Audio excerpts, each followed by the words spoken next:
हाय सांग मैंने जय जगन्नाथ। आज चलतु गोटे कोबी और गाजर सोयाबीन गोटे रेसिपी बन मुझे सब परिवा को काटी नहीं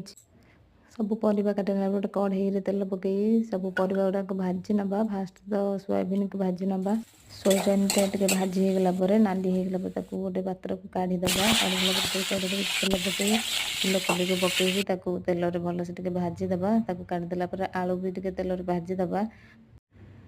आलू को काढ़ीदेला से कढ़ई किसी तेल आजपत्र गोटा मसला दे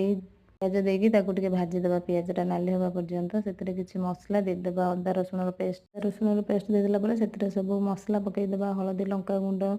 आउ जीरा गुंड से टमाटो को पकईकी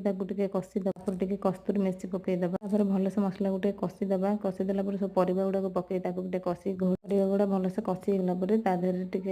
भलसे एपट सेपट करके गरम पानी दे